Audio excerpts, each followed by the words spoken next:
Hi, good evening, everybody. Welcome to the second of the Sinai webinar series. We have a diagnosis. Now what?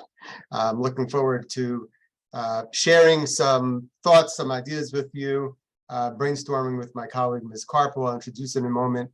And hopefully you'll walk away with some ideas, suggestions, ways to kind of take next steps as you're thinking about when you're thinking about your children. You know, if you are a parent who has recently got a diagnosis for your child, regardless of what that diagnosis is, you may be feeling lots of different kinds of feelings. You may be overwhelmed. You may be anxious about what the future has to bring. You may feel lost or alone. And what we're here to share with you tonight is that all of those feelings are normal.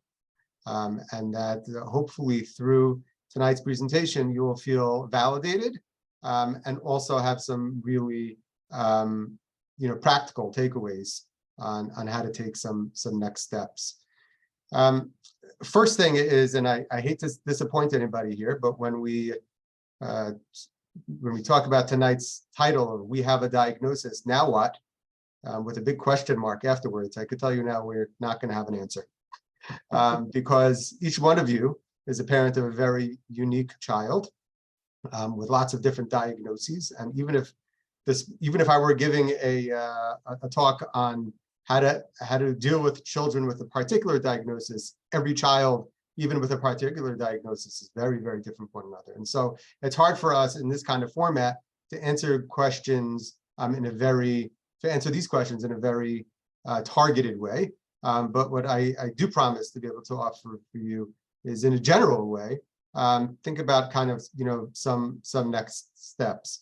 Some of you who are joining us tonight already have had an evaluation done for your child, recently received a diagnosis, and you're wondering about kind of what next steps should be, what you should think about to make sure that your child has all that he or she can have to be successful. But we also know that there might be parents out there who are just beginning to suspect that maybe my child has this challenge or that challenge and hasn't even yet had the opportunity to get a formal diagnosis or evaluation. And so we hope to be able to speak to both sets of parents this evening and to bring you along your journey. Joined tonight by my colleague and mentor in many ways, and specifically in the topic that we'll be speaking about tonight, Ms. Judy Karp.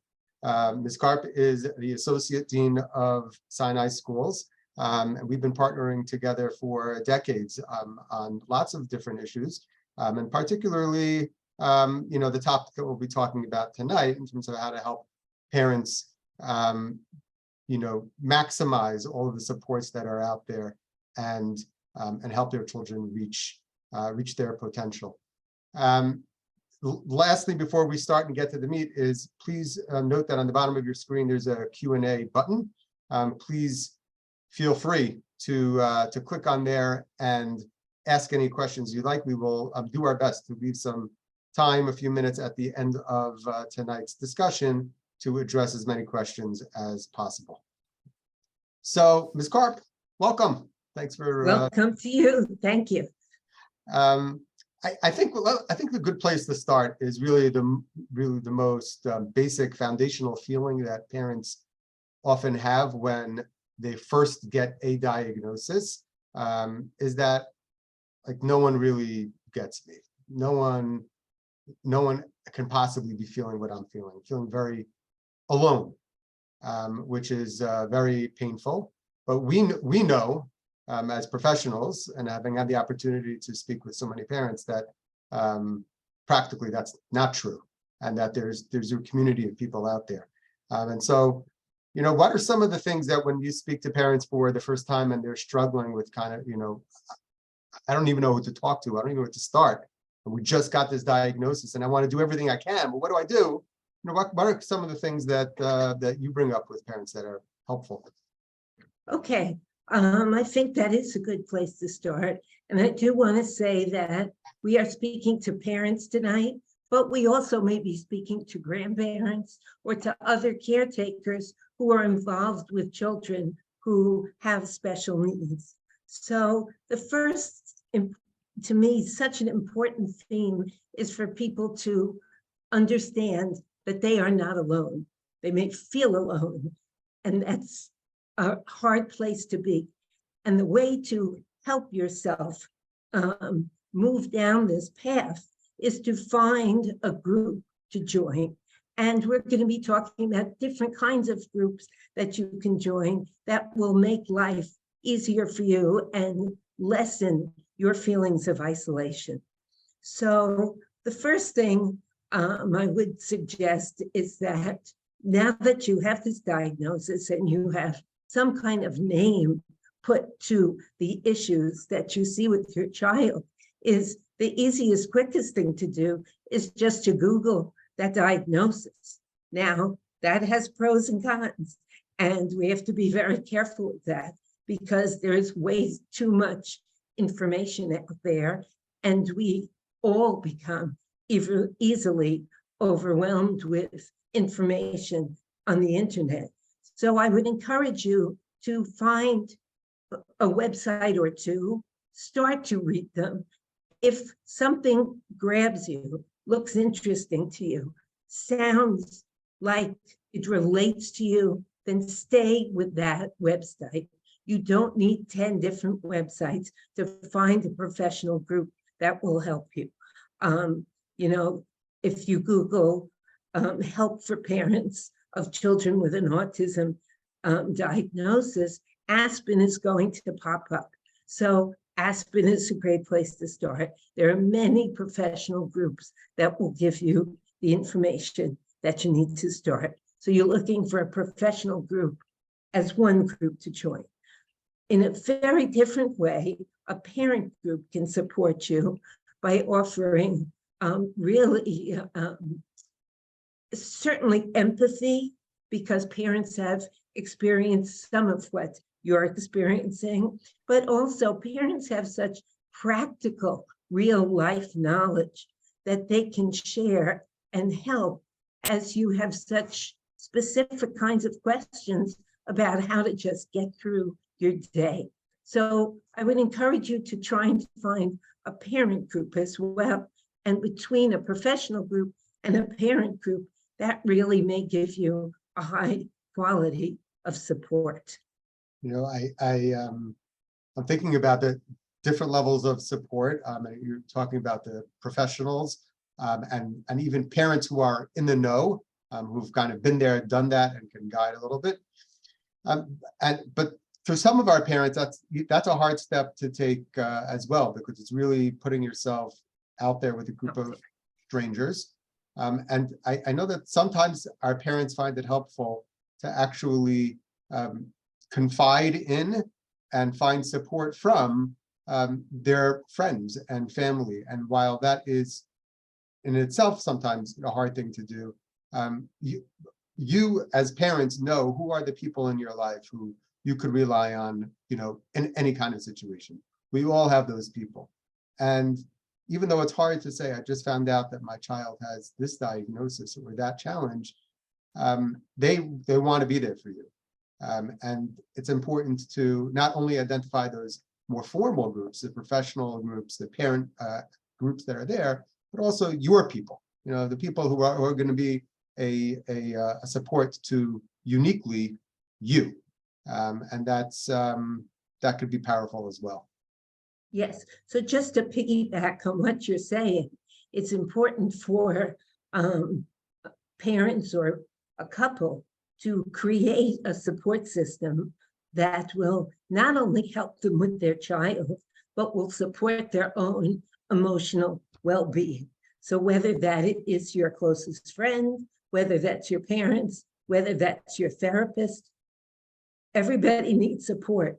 And at this crucial time when things are changing and you're trying to figure out what the next steps are, making sure that you have support for you is a really important step. Yeah, I know it's a little cliche, but I'm reminded when you say that about the instructions that we get when we board an airplane and the flight attendants are saying, should you need oxygen, make sure to put it on yourself first, and then, your children or the elderly who are depending on you, because you can't help other people unless you yourself have the support you need.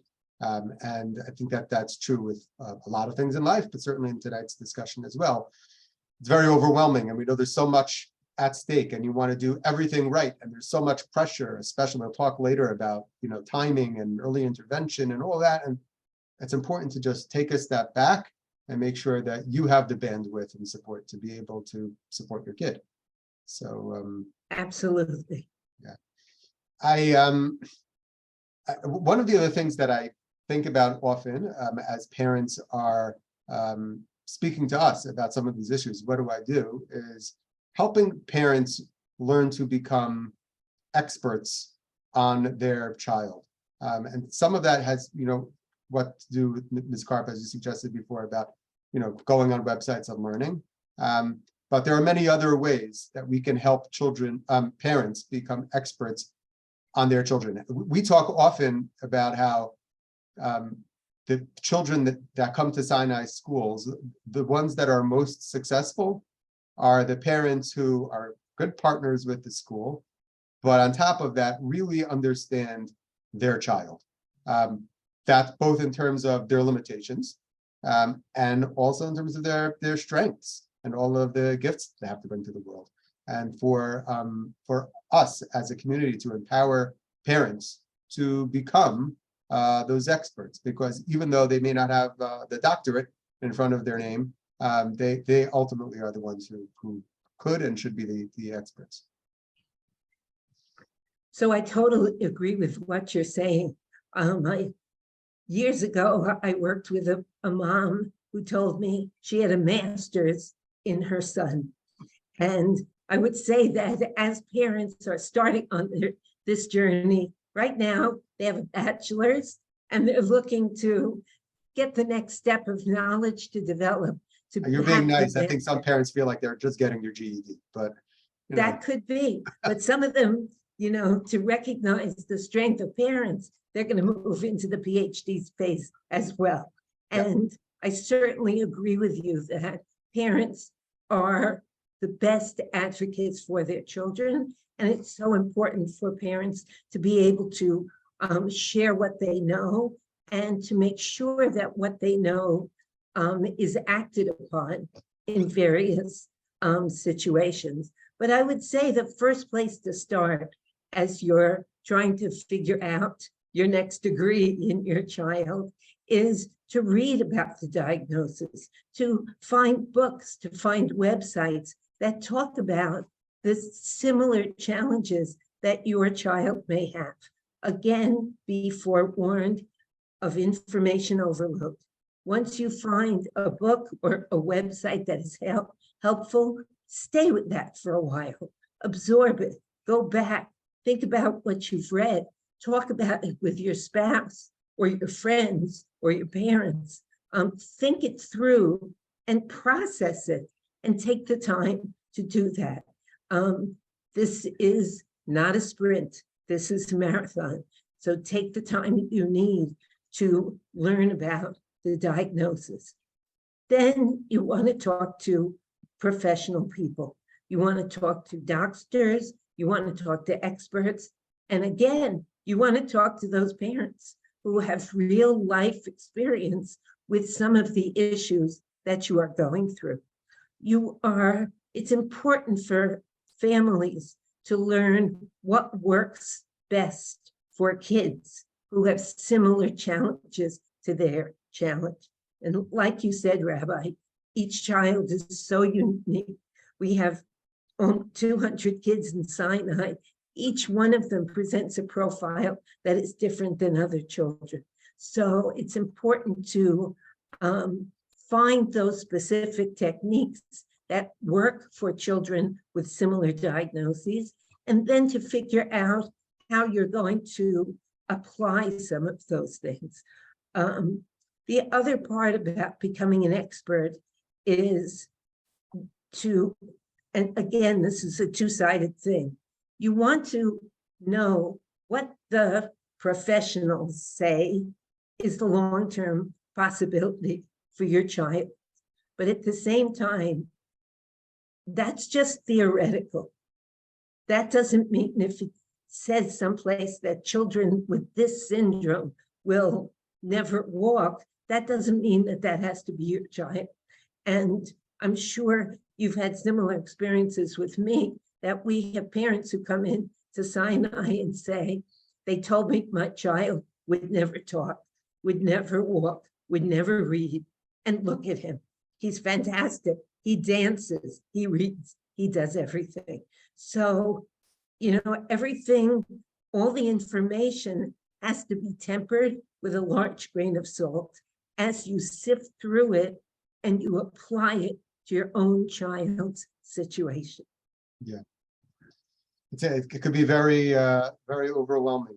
There's a lot of information out there, and some of it is, scary when you read it on certain diagnoses. And I think it's important to be able to take a step back and not take everything you read too seriously, but to be able, like you said, to be able to read, to learn from others, but most importantly, to take that information and synthesize it and apply it in a way that makes most sense for your kid.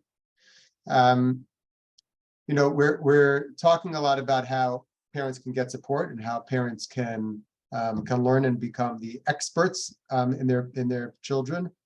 And then even once that is done, and I think they have a some sort of a plan. They know what next steps would be, what therapies they should get for their children. The planning process still it evolves. And it's not something that once you've kind of done your few months, your year, your two, whatever you want to call it, research, you've got it all planned out for the rest of your life, because that's not the way it works for any one of us in any area of our lives, personal, professional, or otherwise.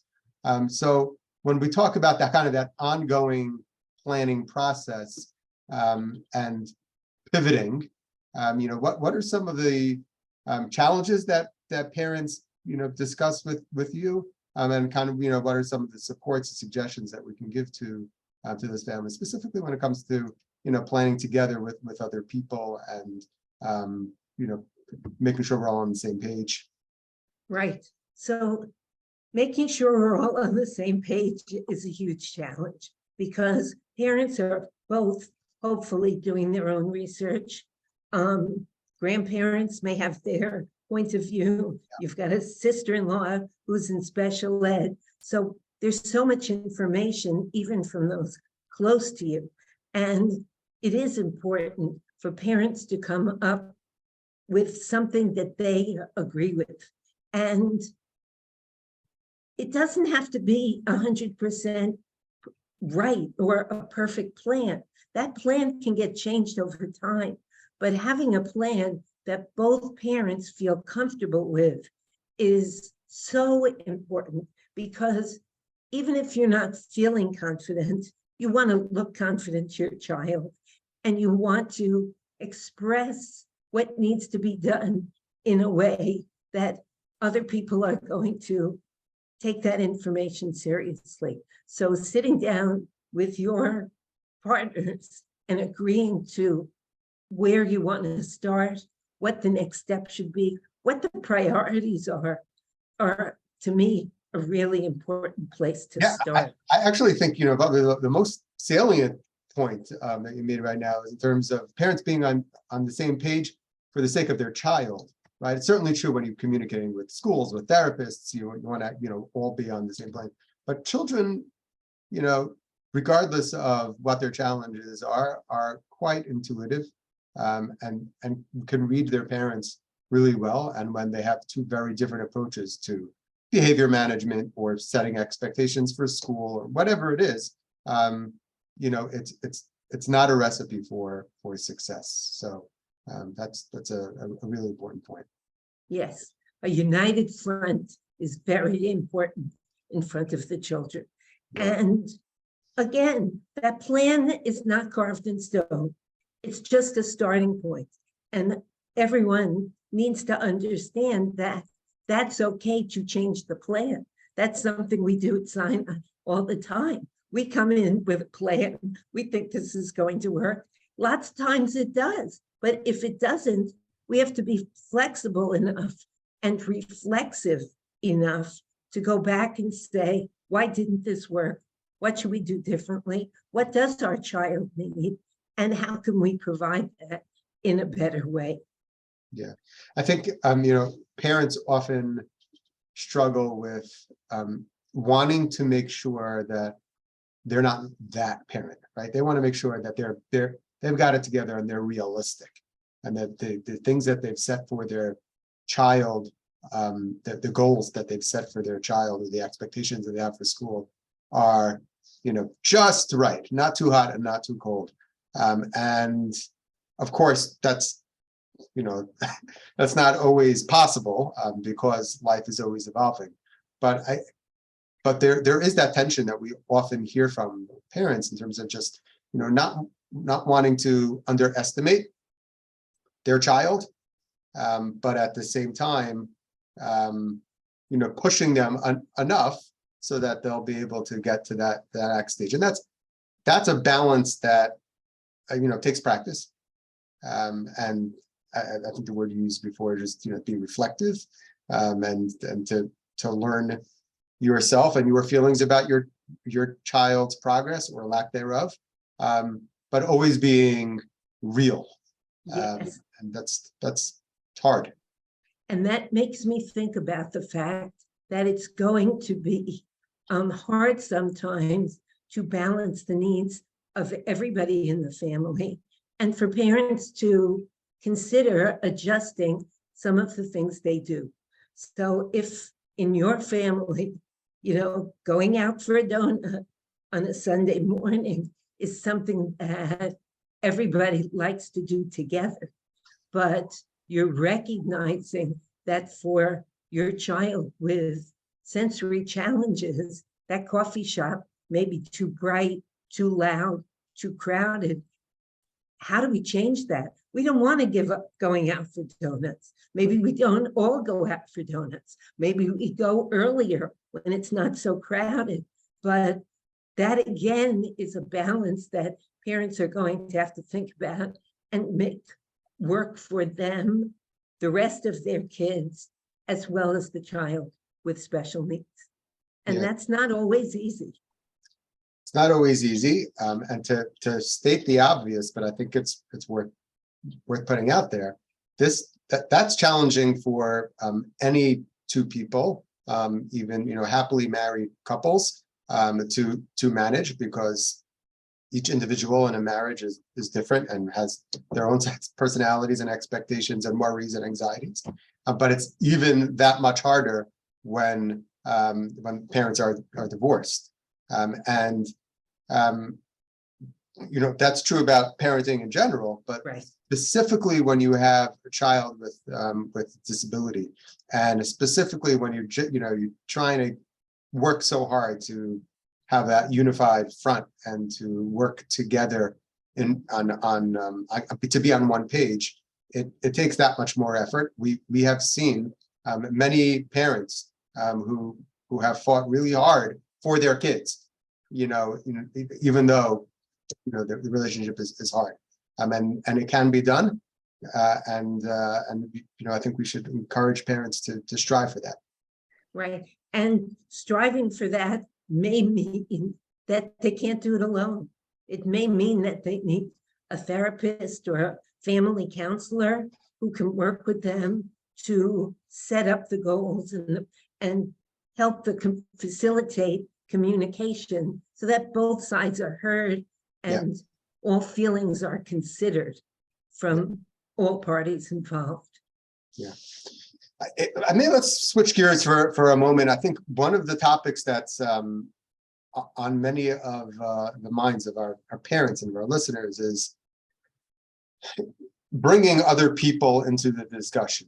And when I want to, I just got this diagnosis and just learning it and learning and trying to understand my child better myself.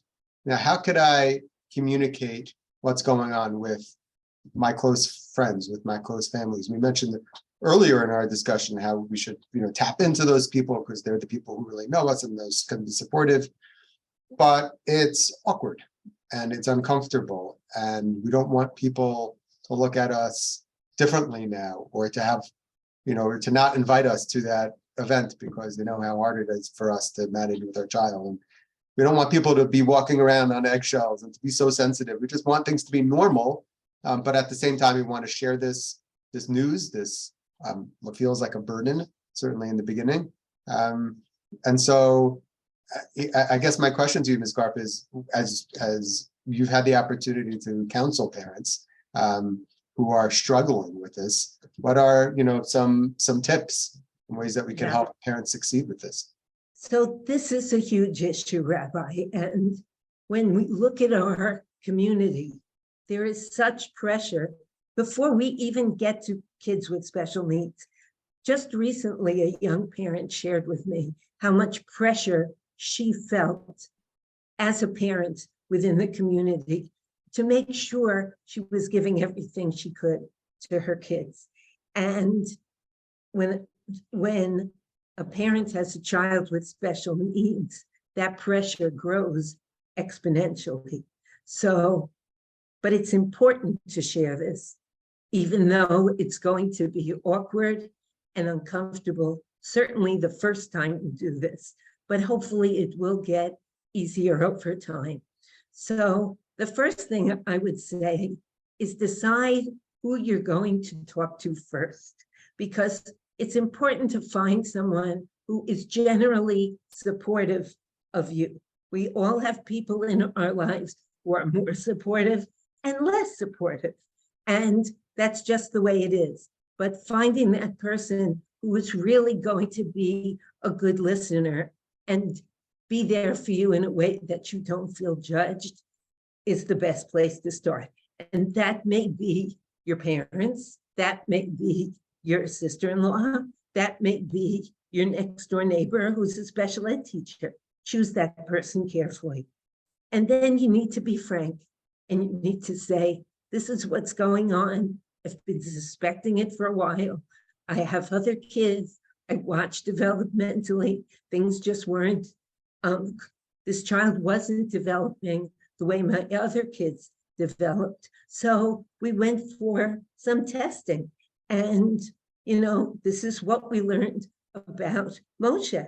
And you may have noticed that sometimes Moshe gets upset easily or he shuts down. Well, we just learned that he has a sensory processing disorder or a language-based learning disability or autism. And here are the behaviors that we're seeing that are, coming out of the disability that we now know about. So we're working on ways to help Moshe through these situations. But I just wanted you to know what was going on in our family.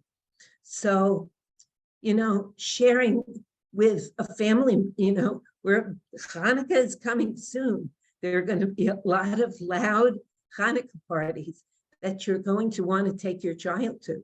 So preparing perhaps the host and the hostess, that Ruthie has a really hard time when the music gets loud.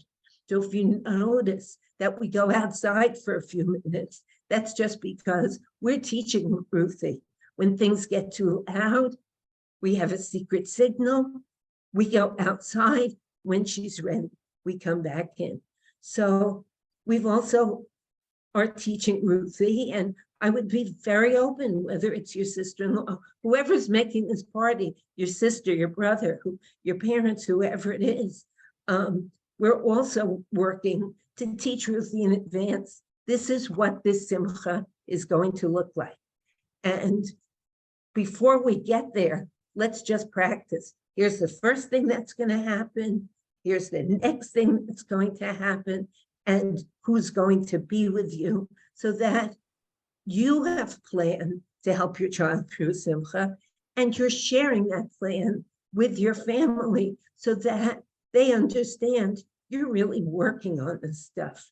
It actually, doing that in a roundabout way puts things really at ease for the parents, because by being so explicit with your family members about what the struggles are and what the plan is, it really just, it puts it all out there. It normalizes things. And now, you won't be feeling like so-and-so is looking at me funny that way, or so-and-so is feeling so badly or pitying me or what. It's just, this is the plan. This is what it is. And it really kind of unloads that burden to a degree that makes the whole thing more comfortable for everybody. Yes, I think it's really important that those plans before a simcha really be thought through carefully. Because let's say there's a wedding in the family, and the parents really want to be able to participate in the simcha. It's their brother, it's their favorite uncle getting married, and they want to be part of that. So having a plan in advance, who can help with the caretaking? Maybe the child only comes to the first part and just stays for the chuppah and leaves before the dancing gets too loud. Having that plan and having help in place, whether it's a respite worker, a family friend, a favorite babysitter, will really allow the other members of the family to relax more and to enjoy that simcha as well.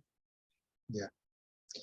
I think we should focus our discussion and kind of pivot a little bit to the pressure that many parents often feel to make the right decisions for their children, specifically when it comes, therapeutically and academically, and finding the right environments for them.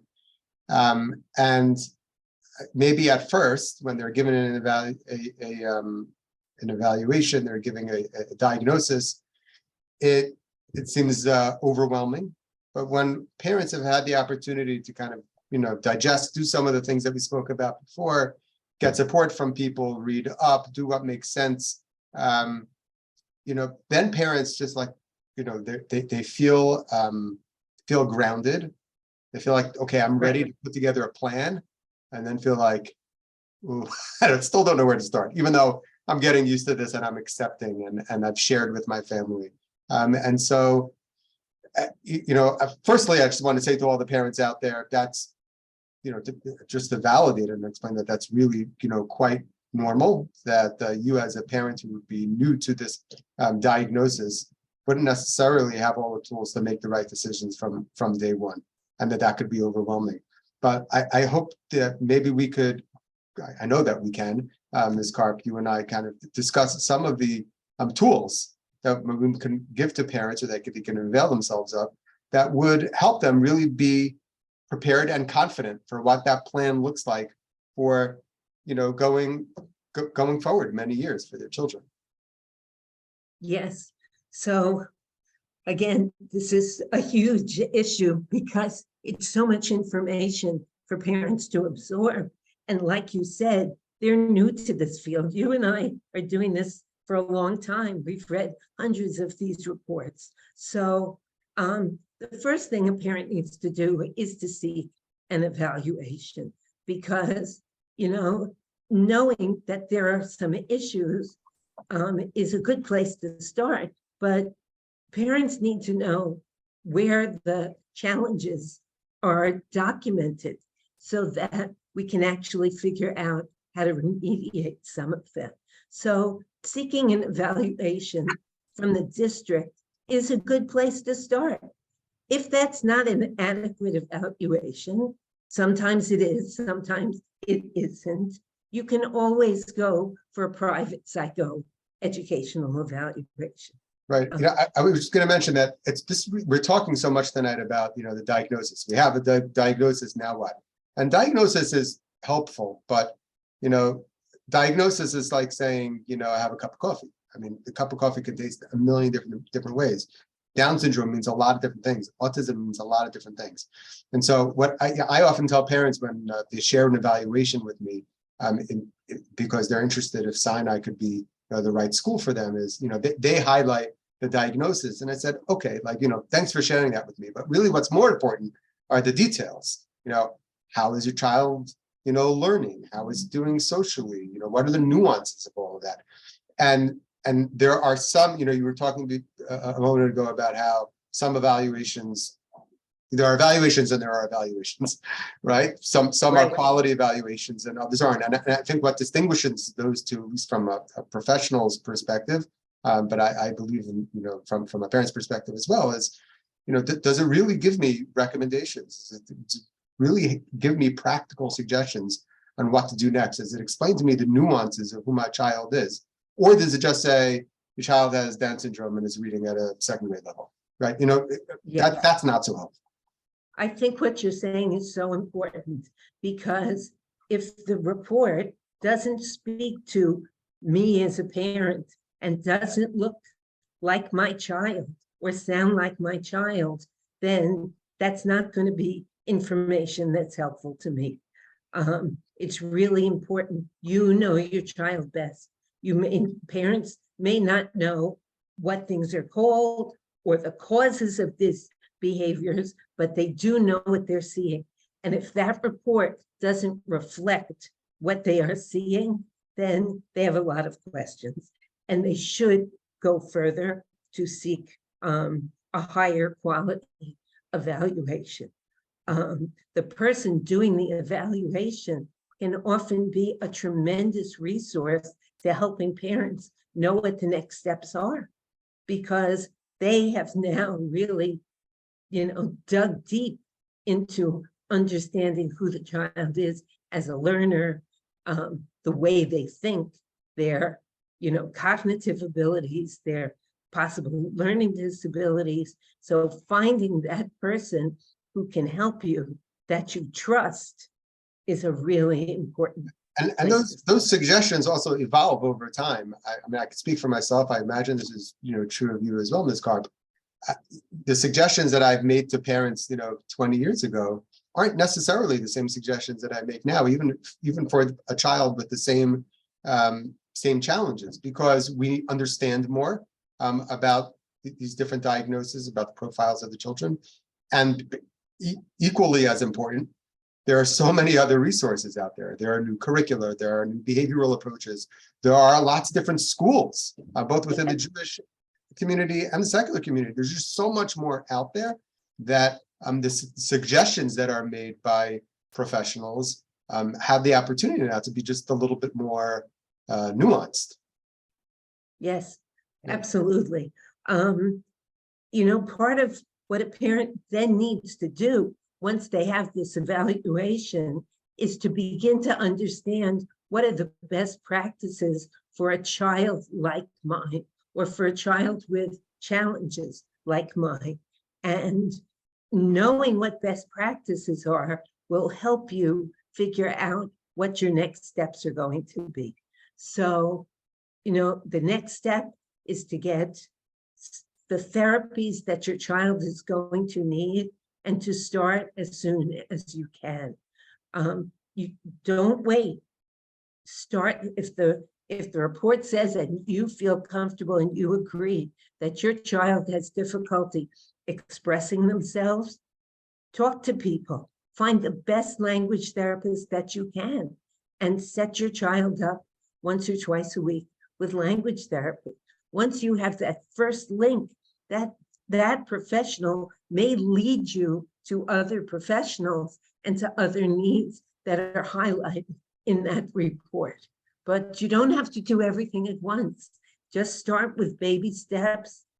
Don't wait. Find that first therapy. Yeah, so you don't have to do everything at once, but I'm going to highlight something you said a moment ago. Don't wait at the same time. So don't feel pressure to do everything, right? But you should feel pressure. I'm not trying to make anybody, feel badly now, but you should feel pressure to get on it and to start. There's a term out there called early intervention, which has a unique connotation with that in the world of special ed. That it's usually the kind of therapies and supports that children get between 0 and 3 before they start nursery. That's called early intervention. But the truth is, sometimes children don't present with particular challenges until later. And so a parent might get a diagnosis for a child when they're in 3rd grade, 4th grade, 5th grade. Earlier intervention isn't over. Even though 0 to 3 is over and your child is 8 years old now. Right. This is when you found out. Be early about it, be on top of it, and get your child what they need. Again, don't be overwhelmed, don't feel like you have to do it all at once. But certainly the sooner you get your child that help that he or she needs, the better off they'll be. Right. And then the next steps would be, once you start to support your child in their current educational placement, you want to keep them there at that point, and you want to see what other supports does my child need.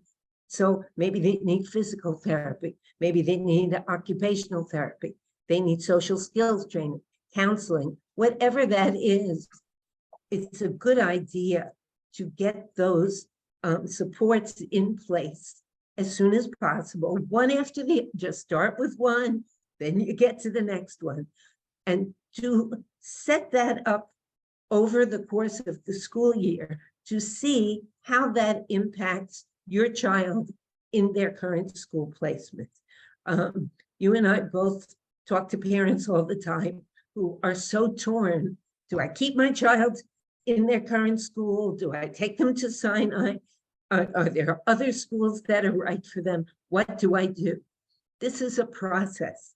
And over the course of that first year, while a parent is setting up those supports and keeping the child in their stable school environment, it gives you time to watch, to assess, and then to plan about what's going to happen next. So you want to take the time to give your child as many services as possible to see if the current placement is working. You want to speak to teachers, speak to doctors. And here are some of the hard questions that parents have to ask and assess for themselves. First of all, is the gap narrowing between my child and the other kids?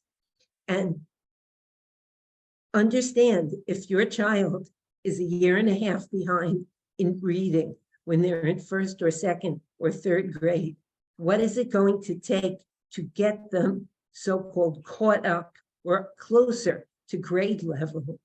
And is that going to happen while they're in their current placement? Kids need to thrive. Kids need to be successful. Just getting by is really not good enough, because that takes, over time, that takes a toll on a child's self-esteem. And we have seen way too many children who have stayed in a placement with lots of supports that were not enough to get them to the next level. Now, we've also spoken to parents where those supports have worked. So I'm not saying it's going to go one way or the other. As you said at the start, we don't have a definitive answer because each child is so different. It's going to take time.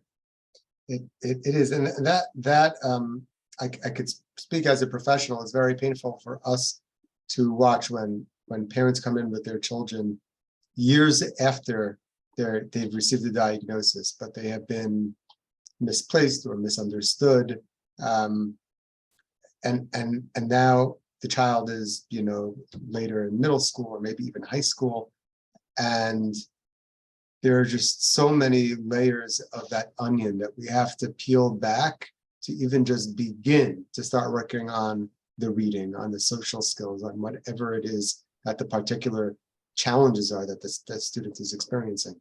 Whereas if the child would have gotten the help right away, or been placed appropriately earlier on, then that's not to say that everything would be fixed and cured, but when a child comes to a next school or their next therapist, they can hit the ground running. There's a sense of I belong. There's a sense of being at peace with myself in terms of the child's perception and feelings of their own abilities. And it's really, it's not only sad, but it's a waste of time, precious time in those early years. And then finally, when they get the help, the time that we have to spend on just taking so many steps back to even begin to work on those areas of deficit. I remember probably close to 15 years ago, I was interviewing a child for our high school, and I could see that he didn't want to be in the room with me and was very anxious or nervous.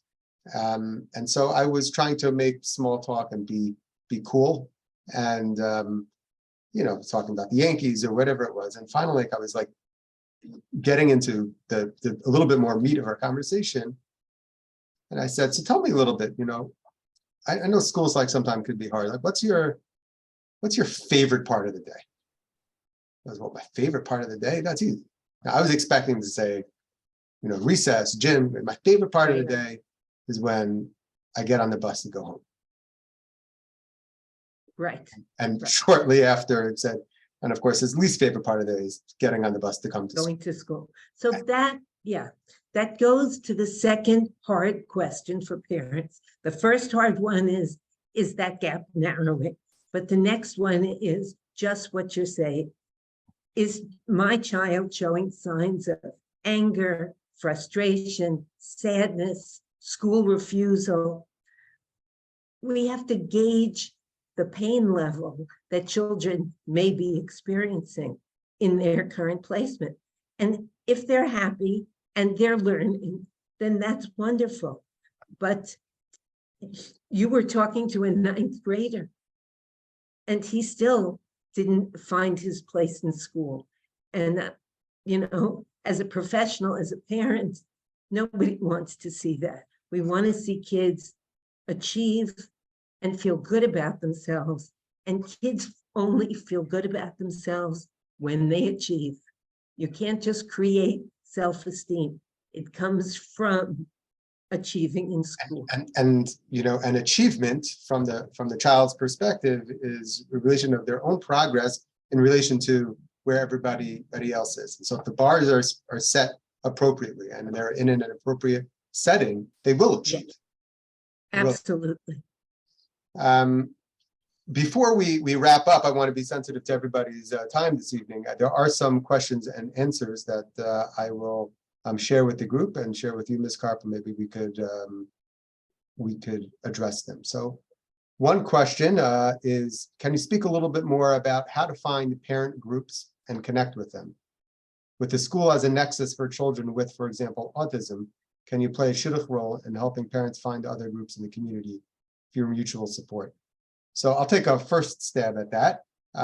We're blessed, certainly in the tri-state area and the Jewish community, to have many different schools and Jewish social service agencies, support agencies that have each in different ways taken on roles to provide this support. So there are, not to the exclusion of others, because I just don't know every local organization, but there's, OHEL, and there's Yachad, and the specific special ed schools.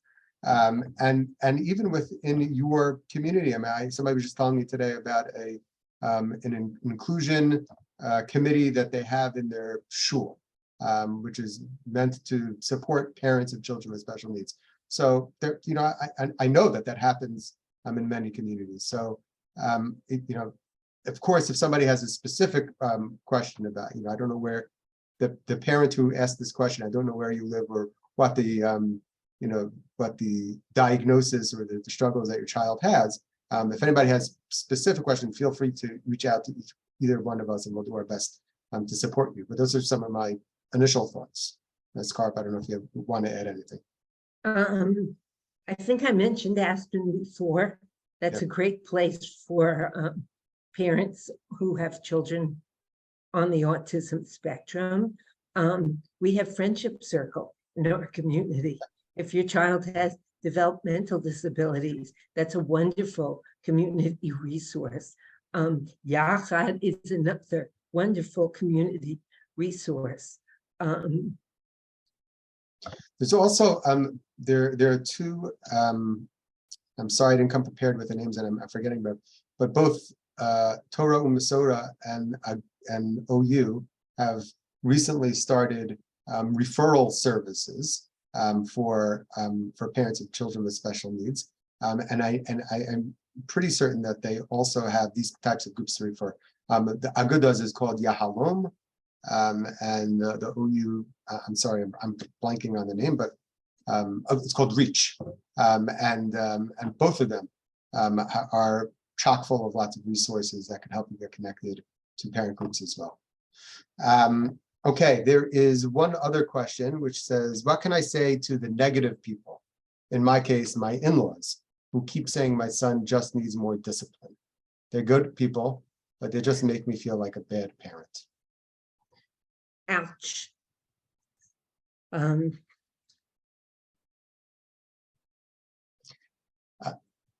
I'll take a first. You start. Yeah, I'll take a first step. First is, and I know that's easier said than done, but you want best that you can to shield yourself from negativity, especially in the beginning stages of all the pressure that's on you as a parent. And so obviously you can't disassociate yourself with close people in your life, like your in-laws. But, to some degree, like, you have to understand, like, as you do understand, because in your question you wrote, they're really good people. And I'm sure that they, love you and your family in so many ways, but they don't understand. Sometimes it's a generational gap, and they don't understand the nuances of all that this disability means. So you have to be able just to say to yourself, don't take them so seriously.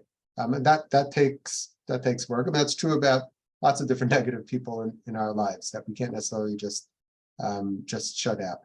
And the other is, I think over time, when you're able to point out to your in-laws that, my dad, Chesky has, ADD, and that he can't sit still, and it makes it really difficult at the Shabbos table, at Seder, or this or that. But we recently started X, Y, or Z. I mean, and you don't even have to be so specific, but whether it's, a medication or a therapy and we've noticed, like, just, some really small steps and things that we can do. And we've been validated by therapists and, teachers or people in school and look at the progress that he's made. He hasn't, he hasn't made all the progress that he needs to yet, but we're very hopeful. And so, use the same language that we are. That would be, quite helpful, and things like that. I don't know, perhaps, from reading a very personal question, that, and I don't know the particular set of circumstances or who the questioner are, that those are kind of some of the general suggestions that I can make. Right. I would just add that this goes back to why you need a support team, so that for every negative comment somebody makes to you, you've got 10 supportive, validating, caring comments, so that your self-talk, what you're hearing in your head is, I'm really going to figure this out. I'm really working hard on this. We're moving forward. And you're hearing positivity in a stronger way than you're hearing negativity. Yeah. Well, Ms. Karp, we get to talk every day, sometimes multiple times a day, but this was a fun way to end our day. To schmooze a little bit and share some of our experiences with the community at large. For those of you who are interested, we hope to have a recording of tonight's session on our website, sinaischools.org, up on our website in the next couple of days.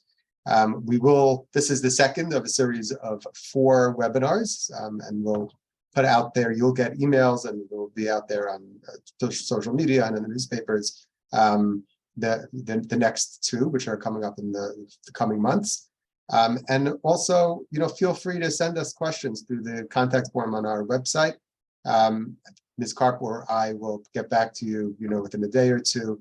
And if you want to set up a time to talk, we're happy to be that kind of support and resource to you as you're progressing through your journey. So thank you all for joining us. Thank you, Ms. Karp, for spending the evening with me. Thank you. And looking forward to seeing you all at our next webinar in a few months. Have a great evening. Thank you.